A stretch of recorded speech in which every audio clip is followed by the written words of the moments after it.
बहुत सारी चीजें इकट्ठा होती है ना, तब वो मैंगो का जो गुठली है उसमें से मैंगो बनती है। बहुत सारी ऐसी चीजें इकट्ठा होती है ना, तब एक इंसान बनता है। यानी बहुत सारी चीजों को इकट्ठा जब करोगे, बहुत सारी घटनाओं को, तब एक चीज अस्तित्व में आती है। यानी सब कुछ यहाँ पर इंटरडिपेंडेंट है या नहीं, बताओ। और इसी तरह से जो है ना, एक मनुष्य जो है उसके भीतर जो विचार चल रहे हैं ना, वो भी अपना स्वतंत्र अस्तित्व नहीं धराते हैं। यानी वो विचार कहाँ से आ रहा है? कितने अलग अलग विचारों के माध्यम से एक विचार बनता है। यानी आज एक आदमी का दिमाग जो है, उसमें क्या क्या भरा है ना, बचपन से लेकर अभी तक सारा कुछ इकट्ठा है, डाटा है ना, बहुत सारे विचार, बहुत सारे भाव, बहुत सारा नॉलेज, बहुत सारा ज्ञान इकट्ठा होता है, तब एक दिमाग बनता है। बहुत सारी मान्यताएं भरी हैं। उस आदमी की कोई गलती है क्या? नहीं।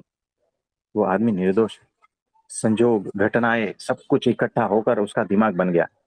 जिस दिन इस बात का बोध हो जाएगा ना, जो मैं अभी कह रहा हूं, तो आपको हम्म। ऐसा ही लगेगा कि जिस घटनाओं का परिणाम एक मोबाइल है, उसी तरह से कई सारी घटनाओं का परिणाम मेरे सामने वाला इंसान है।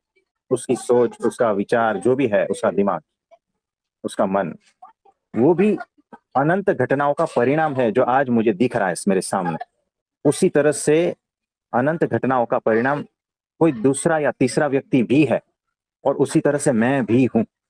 जिस दिन इस बात का बोध हो जाएगा ना, उस दिन आप पाओगे कि मेरे जैसा ही तो वो सामने वाला है। और इसमें हमारी कौन सी गलती है, बताओ?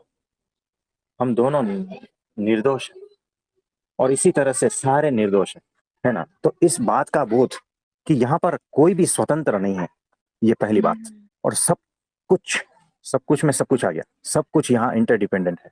अपने आप में कोई भी चीज अकेले पैदा नहीं होती।